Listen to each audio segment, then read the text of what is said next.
Friends, last lecture में हमने Rolle's theorem start किया था and we had completed first 3 questions, right?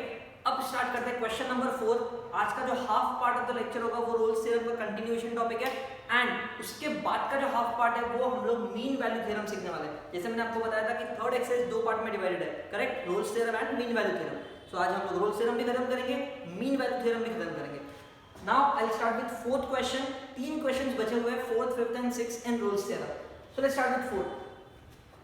If Rolle's theorem holds for the function, अच्छा before starting if I ask you Rolle's theorem को कैसे solve करते थे हम लोग? If you all remember there are 3 conditions which are given. First condition continuous होना चाहिए, second condition differentiable होना चाहिए, third condition f of a और f of b इक्वल होता है। If this 3 conditions are satisfied then there is a fourth step for verification of Rolle's theorem which says that there is f dash of c equal to 0 when a point c belongs a to b, correct? Okay, now let's start with fourth question. If Rolle's theorem holds for the function, एक function दिया है और सामने से बोला है कि Rolle's theorem holds for the function, मतलब यहाँ पर मुझे कंडीशन सेटिस्फाई होता है या नहीं होता है चेक करने की जरूरत नहीं है, पहले से दे दिया कि Rolle's theorem is applicable. Rolle's theorem applicable मतलब कंडीशन सेटिस्फाई होगा ही होगा, ठीक है? एक फंक्शन दिया है, ये रेंज दिया है a से लेके b तक विद c का वैल्यू भी दे दिया, okay? Find the values of p and q। अब यहाँ पर 2 कांस्टेंट मिसिंग है, p और q को फाइंड करना है। बहुत सिंपल है, यहाँ पर हम लोग कंटीन्यूअस डिफरेंशिएबल ऐसा कुछ नहीं लिखेंगे क्योंकि क्वेश्चन में बोला है कि रोल्स थ्योरम इज एप्लीकेबल। सो मैं सीधा लिखूंगा given Rolle's theorem holds for the function।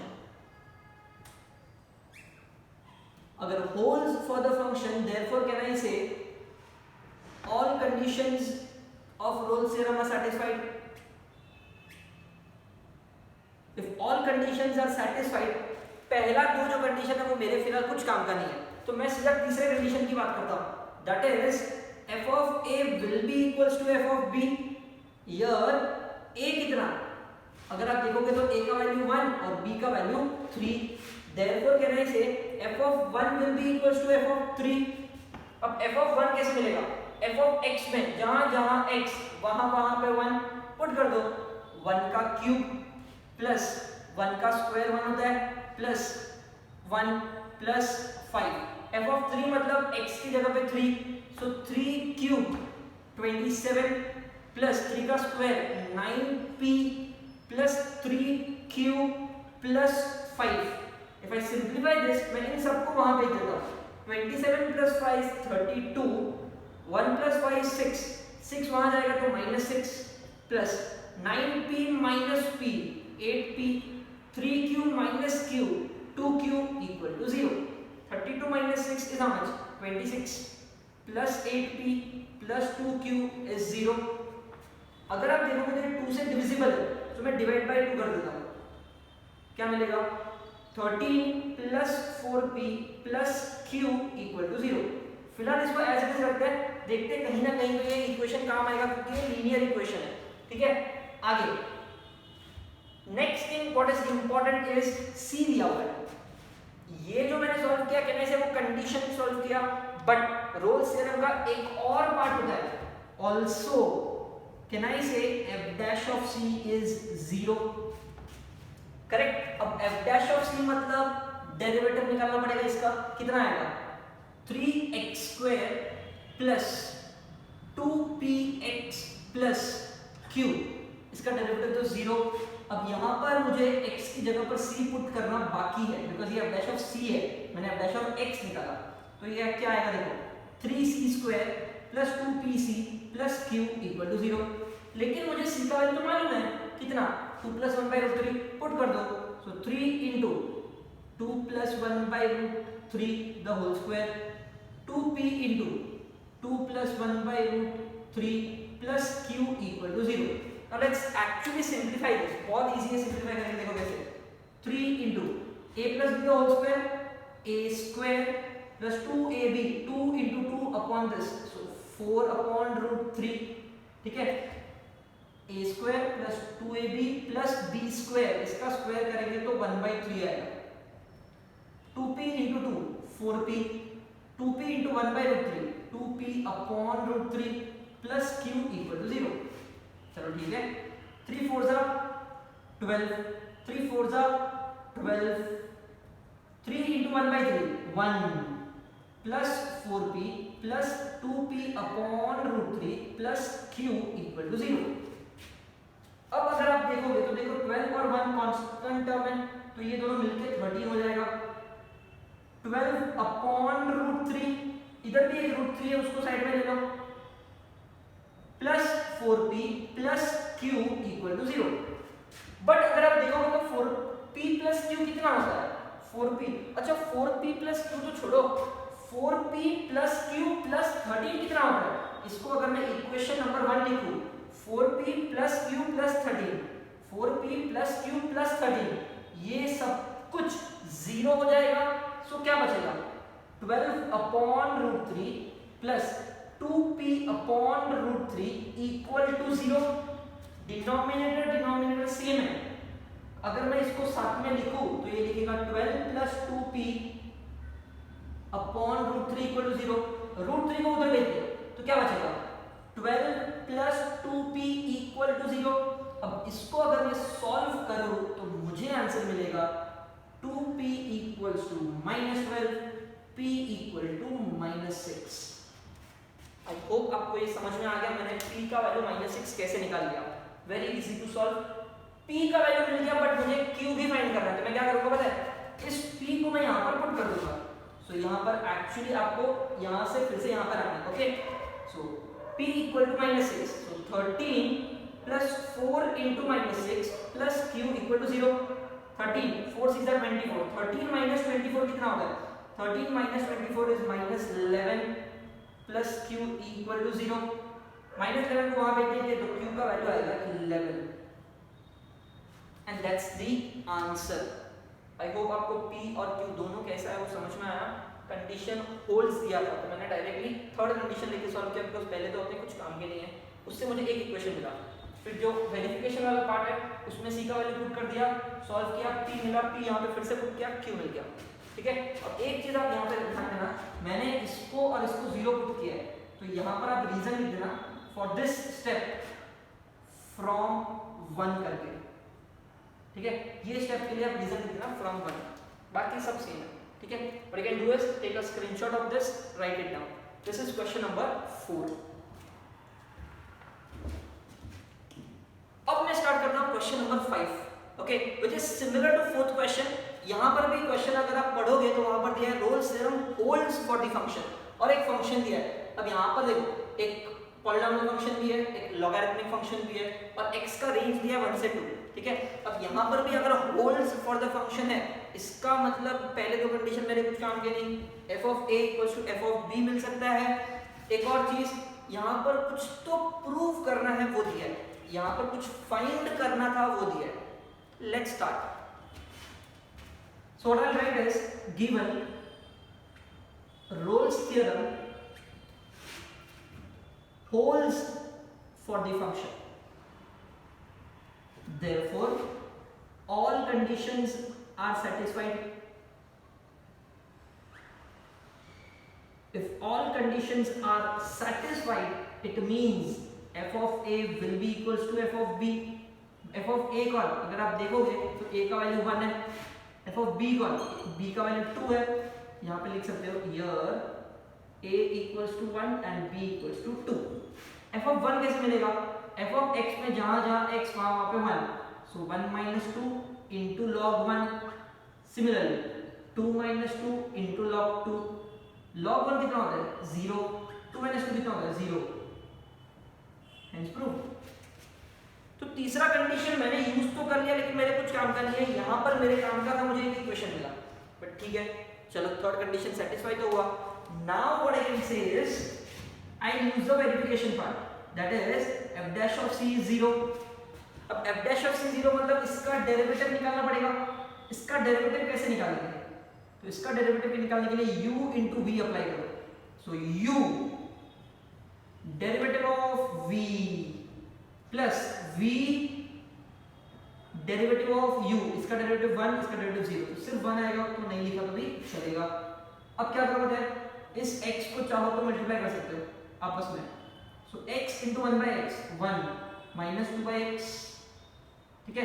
या फिर एक काम करो, मत करो, बिकॉज मुझे जो फाइंड करना है ये वाला, इसमें 2 माइनस x साथ में है, तो एक काम करते ना, x minus 2 into 1/x, log x को अगर मैं वहां भेज दूं तो ये माइनस log x आएगा, x को अगर मैं वहां भेज दूं तो क्या बनेगा, x minus 2 is minus of x log x, x log x मुझे चाहिए, देखो ठीक है, ये माइनस साइन नहीं चाहिए, उसको इधर भेज दो, माइनस साइन को अगर मैं यहां भेज दूं तो ये बन जाएगा minus of x minus 2 is x log x and minus of x minus 2 is 2 minus x, ठीक है। This is what I want. लेकिन एक प्रॉब्लम है, जो भी हम लोग लिखते हैं वो c के लिए लिखते हैं, at x equals to c, at x equals to c, तो कहना है यहां पर भी मुझे c लिखना पड़ेगा, c into log of c।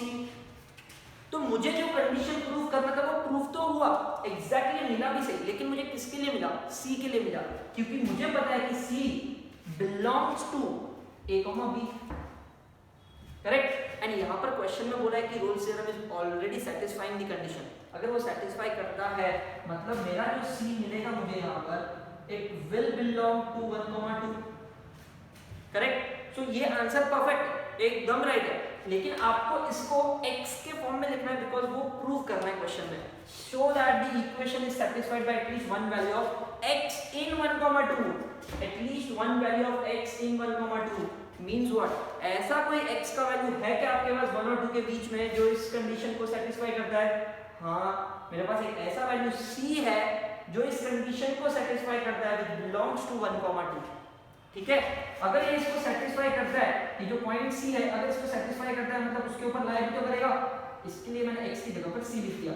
सो आपको सिर्फ लास्ट में क्या लिखना है, therefore there is a point x equal to c where this equation x log x equals to 2 minus x is satisfied, ठीक है। आपको सिर्फ एक स्टेटमेंट लिख के छोड़ देना है, x ये जो चाहिए था वो प्रूव हो गया, बट ये कहां पर प्रूव होगा, एक पॉइंट c पे जो 1 और 2 के बीच में लाई करना है, वही तो रोल्स थ्योरम भी बोलता है, okay. So make a note of this, बहुत सिंपल सा क्वेश्चन है, छोटा सा क्वेश्चन है, that's it with this question. चलो अगला स्टार्ट करते हैं, let's move to last question of Rolle's theorem, that is question number 6। देखो क्वेश्चन क्या है, the function f of x is, कुछ तो दिया है, एक पॉलिनोमियल है और एक एक्सपोनेंशियल है, satisfies all the condition of Rolle's theorem, ये लो, इसमें भी अपने को पहले से बोला है कि Rolle's theorem is satisfied, मतलब all the 3 conditions are satisfied, ठीक है। ऑन इंटरवल दिया है, find the value of c such that f dash of c is equals to 0। Rolle's theorem में हम लोग यही तो करते हैं, f dash of c equal to 0 लेके c का वैल्यू फाइंड करते हैं, ये नहीं भी दिया होता तो फिर भी हम लोग वही करते हैं, ठीक है। सो let's start, first thing given Rolle's theorem is satisfies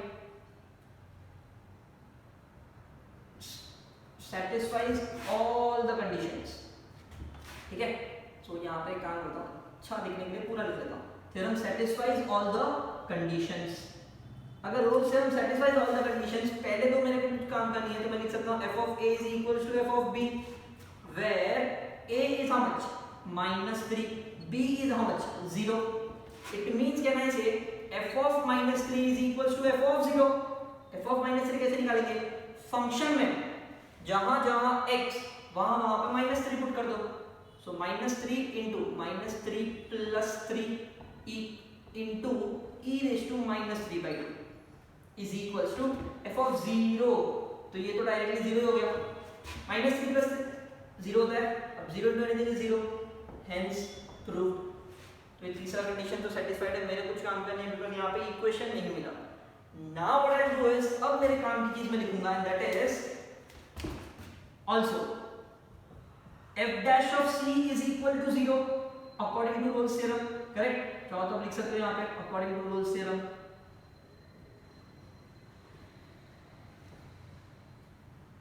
okay, f dash of c is equal to 0। अब f dash of c के लिए मुझे पहले f dash of x निकालना पड़ेगा, so now I'll find here f of x is equals to x into x plus 3 into e raised to -x/2। मैं direct यहाँ पर नहीं लिख रहा हूँ बिकॉज ये थोड़ा डिफिकल्ट वाला डेरिवेटिव है। आप इसको सिंपल कैसे बनाएंगे देखो, पहले इसको x को मल्टीप्लाई करना है, यानी इसे x स्क्वायर प्लस 3x हो जाएगा into e raise to minus x by 2। अब यहाँ पर u इनटू v अप्लाई हो सकता है ना, so f dash of x will be u derivative of v, so e raise to x का derivative e raise to x into derivative of this function जिसको x माना which is -1/2 u derivative of v plus v derivative of u, इसका derivative क्या आएगा 2x plus 3, ठीक है। So your f dash of x is actually, अगर आप देखोगे तो ये दोनों कॉमन आ सकता है, e raise to minus x by 2 common आ सकता है, अंदर क्या बचेगा x square plus 3x into -1/2, तो आप क्या कर सकते हो minus x square by 2 minus 3/2, ऐसा तो लिख सकते हैं। यहाँ पर कौन है प्लस 2x प्लस 3, ठीक है, this is your f dash of x। इसको थोड़ा और सिंपलीफाई करते हैं, e raise to minus x by 2, अगर आप ध्यान दोगे तो ये स्क्वायर वाला टर्म है जो मेरे कुछ काम का नहीं करेगा, बट ये दोनों सिंपलीफाई हो सकता है कैसे, -3x बाई 2 प्लस 2x, तो इधर 2 मल्टीप्लाई तो कर ही सकते हैं ना हम लोग, -3x plus 4x, -3x plus 4x plus x upon 2 plus इसको एज इट इज रखना है तो रखो, वरना ये भी 2 से मल्टीप्लाई कर दो 6 आएगा, अगर यहाँ पर 6 आएगा तो ये होल अपॉन 2 हो जाएगा, करेक्ट। मैंने क्या किया 2 इसको भी मल्टीप्लाई किया 2 इसको भी मल्टीप्लाई किया, ये हो गया 4x 4x minus 3x is x plus 6 तो होल अपॉन 2, ये अपॉन 2 कॉमन ले लो, so e raise to minus x upon 2, ये अपॉन 2 आ गया, अंदर क्या बचा minus x square plus x plus 6, this is my f dash of x। अब मैं ये यूज करूंगा f dash of c equal to 0 and I get my answer. देखो कैसे, क्या दिया है f dash of c 0, now f dash of c is 0। अब f डैश ऑफ c 0 है, इसका मतलब ये पूरा का पूरा जो मैंने फाइंड किया वो 0 होगा, कब, जब x की जगह पर c पुट करूंगा, तो यहां पे मैं लिखूंगा e raise to minus c by 2 upon 2 minus c square plus c plus 6 equal to 0। अब ये कांस्टेंट उधर फेंक दो 0 हो जाएगा, सिर्फ क्या बचेगा minus c square plus c plus 6 equal to 0, सबका साइन चेंज कर दो, c square minus c minus 6 equal to 0। अब ये प्रॉपर क्वाड्रेटिक लग रहा है, I can actually simplify this, इसका सिंप्लीफिकेशन क्या है सोचो, c square minus 3c plus 2c minus 3 plus 2 is -1 minus 6 is 0, ठीक है। तो यहाँ पर c common c minus 3, 2 common c minus 3, so c minus 3 and c plus 2 equal to 0।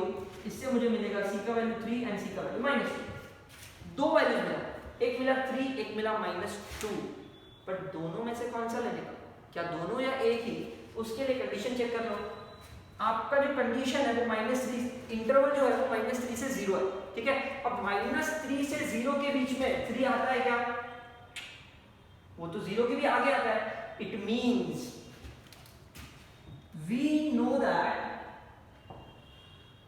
c belongs to a comma b, therefore c should belong to -3 comma 0, but c which is 3 does not belong to -3 comma 0, therefore c equals to -2 which belongs to -3 comma 0। तो c का कौन सा value answer होगा, -2 वाला answer होगा, because ये इस interval में लाई करता है। Easy, so this is it with the question, take a screenshot, write this question. Now with this we complete with Rolle's theorem, सारे क्वेश्चंस खत्म कर लिए हमने, कुछ हाथ क्वेश्चंस होंगे एक दो जो मैंने आपको होमवर्क के लिए दिए, ओके। इसके बाद एलएमवीटी स्टार्ट करेंगे, that is Lagrange mean value theorem, जिसका सिर्फ एक ही क्वेश्चन है और 5 पार्ट्स है, बहुत आसान है। रोल्स थ्योरम समझ में आ गया तो एलएमवीटी कुछ नहीं है, almost similar, okay, so just make a note of it and let's start with LMVT. So now we start with the second part of this exercise and that is mean value theorem, also known as Lagrange's mean value theorem because it was proposed by Lagrange's। अच्छा, अब ये theorem है क्या, it is similar to Rolle's theorem that we have studied, okay।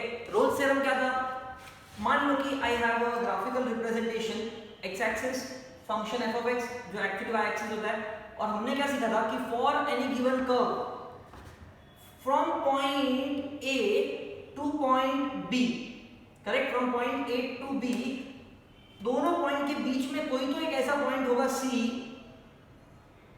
जहां पर अगर मैं tangent draw करूं then it will be parallel to x axis.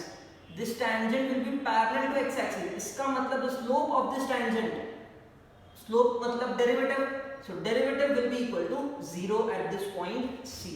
Correct, ये हमने सीखा रोल्स थ्योरम में कि for any between any two given points, point यहाँ भी हो सकता है A और B, करेक्ट, इन दो पॉइंट के बीच में एक ऐसा पॉइंट मिलेगा जहां पर अगर मैं टेंजेंट ड्रॉ करूं तो वो टेंजेंट का स्लोप 0 होगा, मतलब that will be parallel to x axis. This is what is defined by Rolle's theorem. लेकिन मुझे बताओ इन दो पॉइंट्स के बीच में क्या सिर्फ एक ही टेंजेंट बनता है? नहीं, बहुत सारे टेंजेंट बन सकते हैं. टेंजेंट ऐसा भी बन सकता है, ओके, मतलब इसको जस्ट टच करके जाएगा, या फिर टेंजेंट ऐसा भी बन सकता है, जस्ट टच करके जाएगा. अब ये सारे जो टेंजेंट्स है वो x एक्सिस को पैरेलल नहीं है. अब x एक्सिस को अगर पैरेलल नहीं है मतलब इसका स्लोप 0 नहीं होगा, इसका स्लोप कुछ तो होगा ना. All these cases are explained by Lagrange's mean value theorem. ठीक है, स्लोप जब 0 होता है, टेंजेंट जब x एक्सिस को पैरेलल होता है, that is explained bye Rolle's theorem. लेकिन उसके अलावा जितने भी टेंजेंट्स बनते हैं इन दो पॉइंट्स के बीच में जितने भी बनेंगे, that is explained by LMVT. ठीक है, तो let us draw a curve for LMVT now. अब मैं क्या पता है, इस कर्व को थोड़ा सा स्लैंट भी बना दूंगा तो भी चलेगा. ऐसा जरूरी तो है नहीं कि स्ट्रेट ही बनना चाहिए, कैसा भी बन सकता है. ठीक है, तो मैंने इस कर्व को थोड़ा इस तरीके से बना दिया. अब जो टेंजेंट बनेगा क्या वो x एक्सिस को पैरेलल होगा? नहीं, मैं वो वाला केस कंसीडर कर रहा हूं जहां पर tangent is not parallel to x axis. So मान लो टेंजेंट ऐसे पास हुआ, ओके. अब ये जो टेंजेंट है क्या x एक्सिस को पैरेलल है? नहीं, मतलब इसका कुछ तो स्लोप होगा, कुछ तो स्लोप होगा ना. कितना होगा वो हम लोग फाइंड कर लेंगे, डोंट वरी, बट कुछ तो स्लोप होगा. Correct, okay. अब इसका स्लोप निकालने के लिए क्या करें, देखो, can I say I can draw a line which is parallel to this. मैं क्या करूंगा, इस टेंजेंट से एक पैरेलल लाइन ड्रॉ करता हूं, and this line is actually the chord of this curve. ये जो कर्व है इसका chord बन गया है, करेक्ट है. अच्छा, अब इस chord को अगर मैं नाम दूं तो यहाँ पे मान लो पॉइंट A है, यहाँ पे मान लो पॉइंट B है. इस पॉइंट A के कोऑर्डिनेट्स क्या होंगे? कोऑर्डिनेट्स मतलब x कोऑर्डिनेट और y कोऑर्डिनेट क्या होगा? इसको अगर मैं नीचे ड्रॉप करूं तो इसको मान लेते हैं point A on x axis. इसको अगर मैं नीचे ड्रॉप करूं तो मान लो point B on x axis. तो इसका y एक्सिस का भी कुछ तो पॉइंट होगा ना, let it be f of a. इसका भी तो y एक्सिस का कोई पॉइंट होगा, let this be f of b. ठीक है, तो ये पॉइंट a के कोऑर्डिनेट्स क्या होंगे? पॉइंट a के कोऑर्डिनेट्स अगर आपको लिखने हैं तो कहना है इसे a, f of a, and point b के कोऑर्डिनेट्स क्या होंगे? x, y, which is f of b. सही है. अब मुझे बताओ, जब लाइंस पैरेलल होते हैं तो स्लोप इक्वल होता है, and lines are parallel, slopes are equal. ये हमने सीखा है स्ट्रेट लाइंस में 11th चैनल में, राइट. सो इसका स्लोप अगर मुझे फाइंड करना है, it will be equal to slope of this line. इसका स्लोप और इसका स्लोप सेम होगा. ठीक है, तो इसका स्लोप ढूंढने के लिए मैं इस लाइन का स्लोप निकालूंगा, और इस लाइन का स्लोप निकालना बहुत आसान है बिकॉज मुझे दोनों पॉइंट्स के कोऑर्डिनेट्स पता है. सो स्लोप कैसे निकालते हैं? Slope is given by y2 minus y1 upon x2 minus x1. Correct है. y2 कौन है? ये रहा f of b, minus y1 कौन है? f of a, upon x2 कौन है? b, x1 कौन है? a. और this is the slope of chord AB. Slope of chord AB. लेकिन मुझे पता है कि इसका स्लोप और इसका स्लोप सेम होता है, तो tell me slope of tangent क्या होगा? कहना से वो भी यही होगा, f of b minus f of a upon b minus a. and slope of tangent is also known as f dash of c. अब c कौन सा है? ये पॉइंट जहां पे मैंने वो टेंजेंट को ड्रॉ किया है, point c, which is between a and b. I hope this is clear. तो इस वाले टेंजेंट का स्लोप आया f dash of c is equals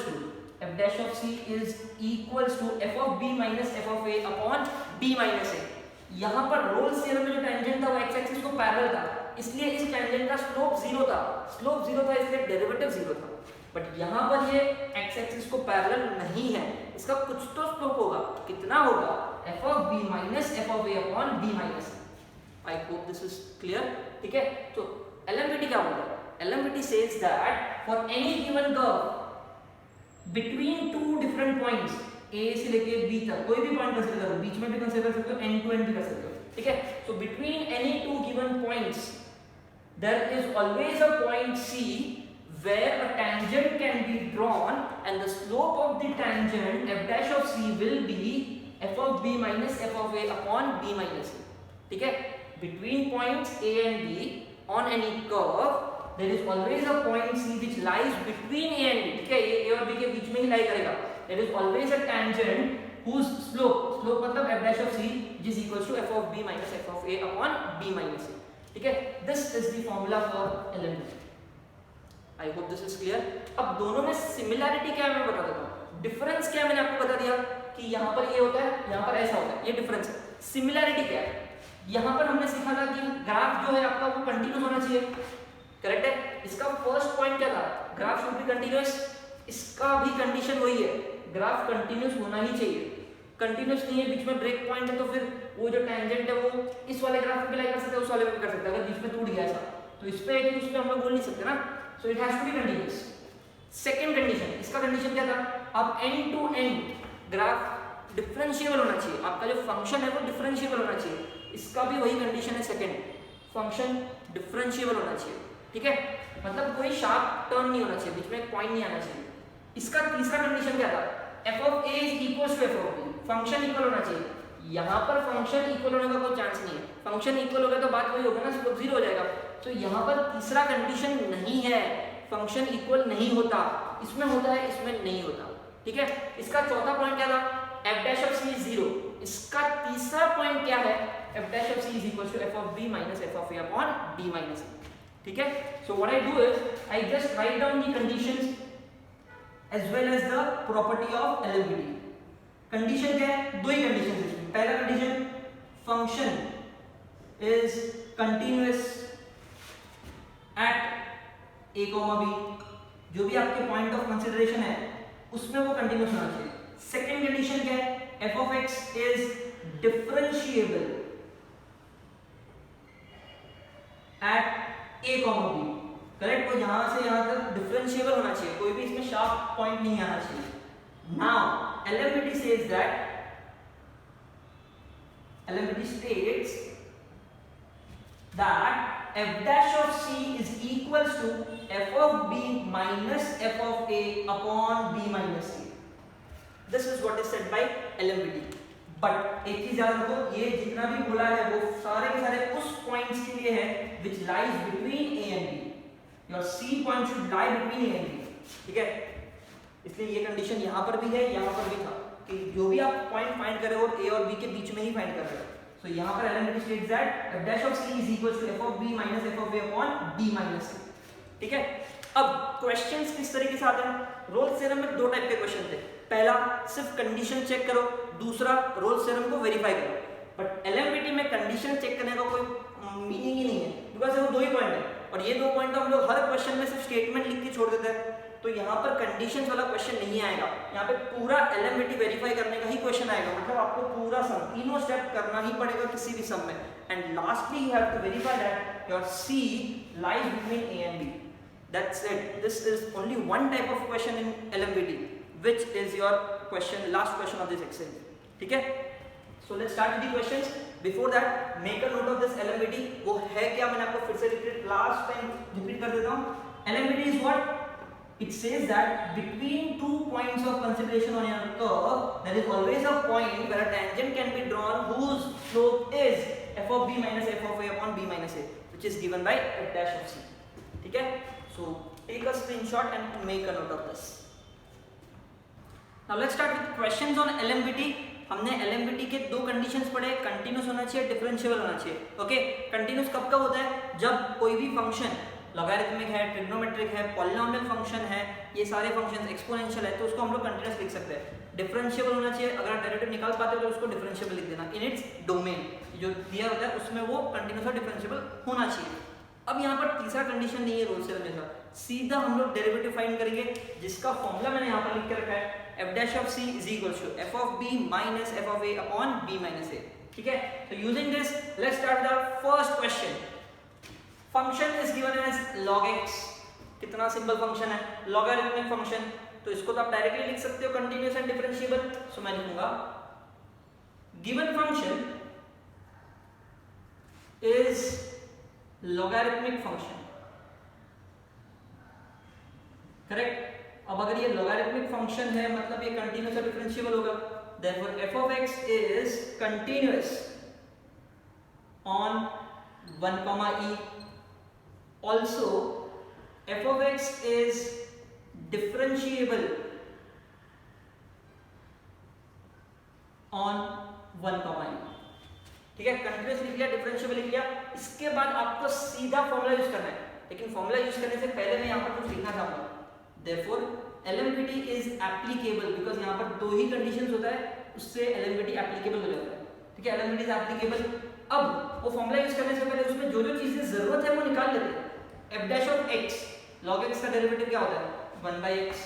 मुझे प्रूव करना है f dash of c, मतलब ये हो जाएगा 1/c. ठीक है, फिर f of a और f of b चाहिए, तो f of a निकाल लेते हैं. f of a कितना 1, ये a होता है ये b होता है. सो a is 1. चाहो तो मैं दूसरे मार्कर से लिखता हूँ, मतलब f of 1 ये a है ये b है. सो f of x में जहां जहां x वहां पे 1, log 1 0. फिर f of b निकालते हैं, मतलब f of e. So log e कितना होता है 1. सारे वैल्यूज मिल गए. अब पुट कर लो according to LMPT. Can I say f dash of c is equals to f of b minus f of a upon b minus a. f dash of c कितना 1/c. f of b कितना 1 minus 0 upon e minus 1. 1 minus 0 कितना होता है 1. So 1 upon c is equals to 1 upon e minus 1.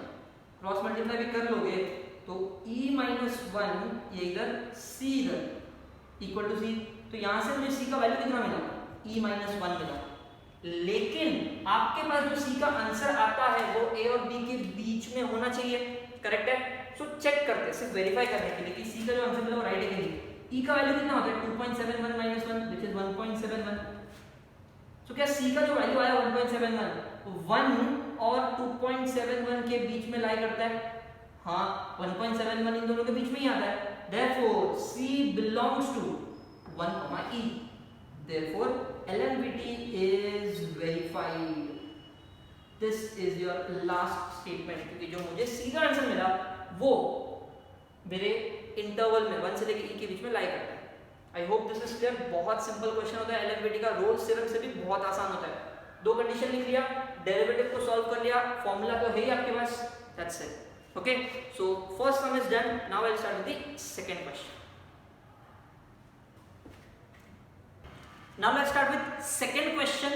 Second question भी बहुत simple है. अगर आप देखोगे f of x is equals to एक पॉलिनोमियल फंक्शन दिया है लेकिन फैक्टर्स के फॉर्म में दिया है. So what I'll do is मैं इसको सिंपलीफाई करता हूँ. आपस में मल्टीप्लाई कर देंगे तो सिंपलीफाई हो जाएगा.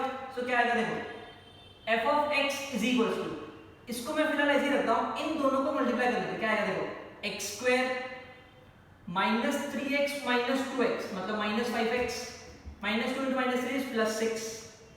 ठीक है, अब ये दोनों आपस में मल्टीप्लाई हो सकता है. x क्यूब यहां से, फिर minus 5x square plus 6x minus x square minus 1 into minus 5x is plus 5x minus 6. So can I say my f of x is x cube minus 5x square minus x square is minus 6x square. 6x plus 5x is 11x minus 6. Function मिल गया proper. अब ये polynomial function है तो मैं लिखूंगा f of x is polynomial function. और polynomial function continuous होता है और डिफरेंशिएबल भी होता है. Therefore f of x is continuous at 0 to 4. Also f of x is differentiable on 0 to 4। तो पहले दो कंडीशंस लिख लिए, इसका मतलब LMPT इज एप्लीकेबल। चलो, LMPT एप्लीकेबल है, इसका मतलब can I use the formula for derivative that is f dash of c is this.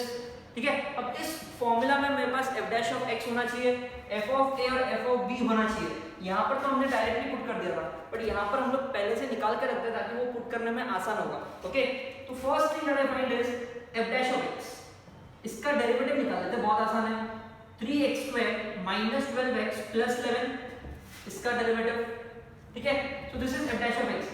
तो f dash of c क्या होगा, x की जगह पर c, तो 3c square minus 12c plus 11।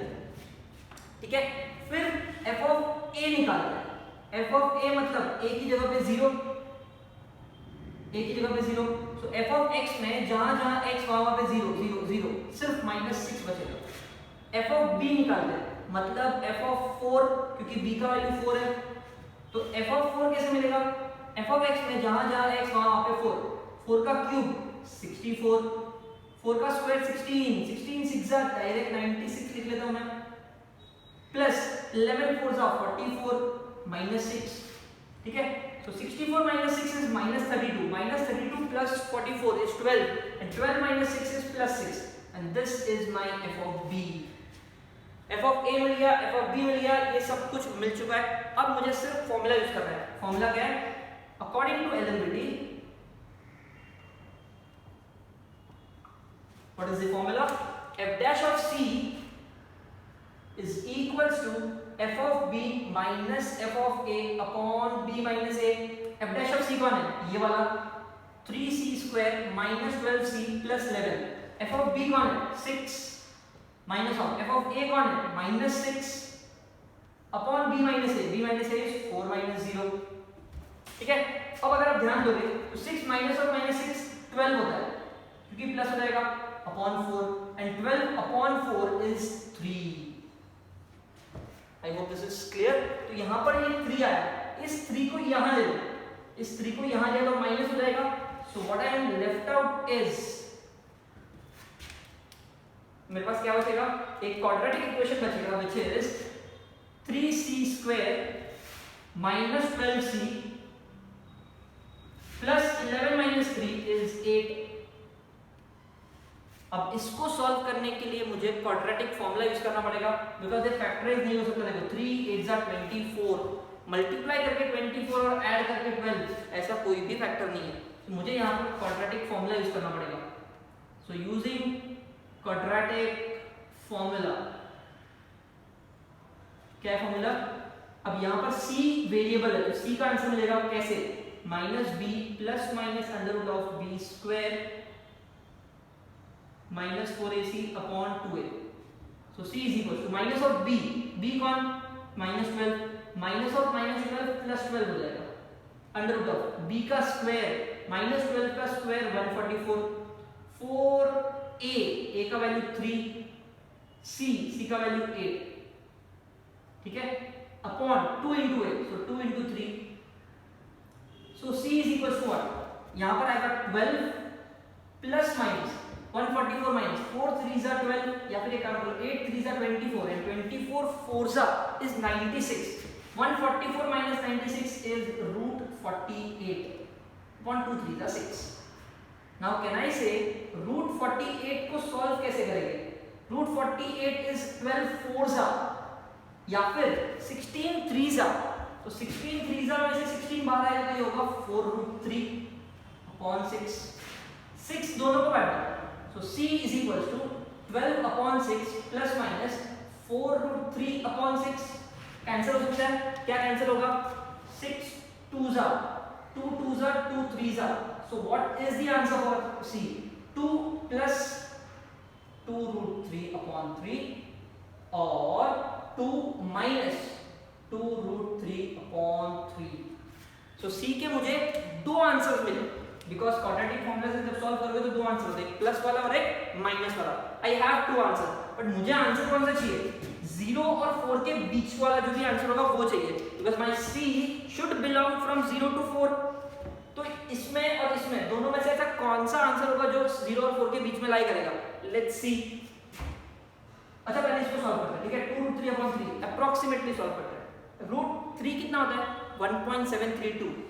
2 into 1.732 कितना होगा? 2 into 1.7 पकड़ लो, 3.4 होगा। एंड 3.4/3 इज 0.1 के आसपास, 3.4 अच्छा 1.1 के आसपास। And 2 plus 1.1 will give me 3.1 allowed. दूसरा 2 minus 2√3/3, इसका मैंने अभी आंसर निकाला, वो 1.1 के आसपास होता है। 2 minus 1.1 is 0.9। क्या वो भी 0 और 4 के बीच में लाई करता है? यस। मतलब मुझे दोनों आंसर रखना ही पड़ेगा because both these answers lie between 0 and 4। अगर ये दोनों आंसर 0 और 4 के बीच में लाई करता है तो मैं लिख सकता हूं ना, therefore C belongs to 0,4, therefore LMVT is verified। I hope this is clear। दोनों आंसर होंगे और ये दोनों 0 और 4 के बीच में ही लाई करता है, therefore LMVT is verified। Clear? So these are two questions। I'll solve one more question now on last question, that is question number 7 for LMVT। So do one thing, take a screenshot। Now let's start with fifth question। Third question और fourth question मैं आपके लिए रख रहा हूँ, बहुत आसान है, it is similar to first and second, solve कर लेना। फिफ्थ क्वेश्चन स्टार्ट करते हैं because it's a rational function, numerator and denominator दोनों भी है इसमें, ठीक है। सो लेट्स स्टार्ट। फंक्शन क्या दिया देखो, x-1/x-3। पहला क्वेश्चन ये आता है, क्या ये कंटीन्यूअस और डिफरेंशिएबल है? तो डायरेक्टली तो नहीं बोल सकते बिकॉज ये रैशनल फंक्शन है, इसके डिनोमिनेटर में कुछ तो है, राइट। सो कंटीन्यूअस होगा, डिफरेंशिएबल होगा, डायरेक्ट नहीं बोल सकते। लेकिन मेरा आपसे एक क्वेश्चन है, ये कंटीन्यूअस कब नहीं होगा? ये डिसकंटीन्यूअस कब होगा? ये डिसकंटीन्यूअस कब होगा? जब कहना है x का वैल्यू 3 होगा, because 3 minus 3 will give me 0। Denominator में 0 कब आएगा? जब x का वैल्यू 3 होगा, करेक्ट। तो ही ये डिसकंटीन्यूअस होगा, बाकी कोई चांस नहीं है इसका डिसकंटीन्यूअस होने का। बट मेरा जो रेंज दिया है वो 4 से 5 दिया है, मतलब जो ऑब्जर्वेशन है x का वो 4 से लेके 5 तक है, उसमें 3 तो आता ही नहीं है, मतलब इस फंक्शन का डिसकंटीन्यूअस होने का कोई चांस ही नहीं है, ठीक है। सो this is continuous. I hope this is clear. और रैशनल फंक्शन है तो डेरिवेटिव तो निकाल ही सकते हैं हम लोग u by v करके। सो मैं यहां पे लिखूंगा above function is discontinuous at x equals to 3, but the observation, the point of observation is on 4 से लेके 5 तक, therefore the given function is continuous on 4,5। I hope this is clear। अगर ये कंटीन्यूअस है तो मैं एक चीज और लिख सकता हूं, also the function is differentiable.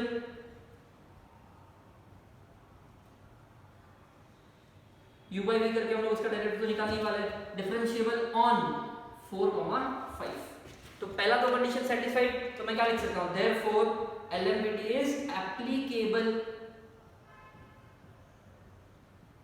If LMVT is applicable मतलब मैं इसका फॉर्मूला यूज कर सकता हूं, बट फॉर्मूला यूज करने से पहले जो भी उसके टर्म्स है वो ढूंढ लेते हैं। सबसे पहले तो f' ढूंढते हैं। f' मतलब इसका डेरिवेटिव कैसे निकालेंगे, u by v करके। सो v डेरिवेटिव ऑफ u, चलो लिख लेता हूं मैं, derivative of u minus u derivative of v upon v square, ठीक है। सो x minus 3 into derivative of x minus 1 क्या है, इसका डेरिवेटिव 1, इसका डेरिवेटिव 0, सिर्फ 1 आएगा, छोड़ दो। x minus 1 इसका डेरिवेटिव क्या आएगा, 1, इसका 0, छोड़ दो, upon x minus 3 the whole square. Simplify this, x minus 3 minus x plus 1 ये कैंसिल हो गया, upon x minus 3 the whole square. So आपका फंक्शन क्या मिला, function f' of x is, ये f', okay. So f' of x is -3 plus 1 मतलब -2 upon x minus 3 the whole square, ठीक है। अब f of a और f of b भी चाहिए, a और b कौन है, 4 और 5। सो f of ए कितना, एफ ऑफ 4, और एफ ऑफ 4 कैसे निकालते हैं, एफ ऑफ एक्स में जहां जहां एक्स वहां पे 4 पुट कर दो, सो 4 माइनस 1 अपॉन 4 माइनस 3, 4 माइनस 1 3 होता है अपॉन 1। एफ ऑफ बी कैसे मिलेगा, बी की जगह पर 5 पुट कर दो एफ ऑफ एक्स में, सो 5 minus 1 upon 5 minus 3 which is 4 upon 2, तो आंसर आएगा 2। एफ ऑफ ए मिल गया, एफ ऑफ बी मिल गया, ठीक है। चलो this is clear. Now I can use my formula which says what, according to LMVT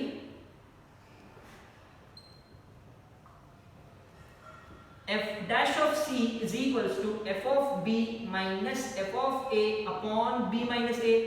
f dash of c कितना, यहाँ पे निकाला देखो हमने f dash of x, यहाँ से f dash of c तो मिल ही सकता है ना, चलिए ये वाला ले लो, माइनस 2 अपॉन c है, इसलिए x की जगह पर मैं c लिखूंगा, is equal to f of b कितना 2, f of a कितना 3 upon b minus a which is 5 minus 4, so minus 2 upon c minus 3 the whole square is equals to, ये आएगा minus 1 upon 5 minus 4 1, minus 1 minus minus cancel हो सकता है, और ये 1 upon 1 इससे फर्क नहीं पड़ेगा, इसको उधर भेज दो, c minus 3 the whole square, open this, c square minus 6 into c plus 9, 2 को उधर भेज दो, c square minus 6c plus 7 is equals to 0, multiply करके 7 चाहिए, ऐड करके 6 चाहिए, पॉसिबल है क्या, मल्टीप्लाई करके 7 ऐड करके 6, फैक्टर्स अगर ढूंढोगे तो नहीं मिलेगा, ठीक है, बिकॉज ऐड करके मुझे 6 चाहिए,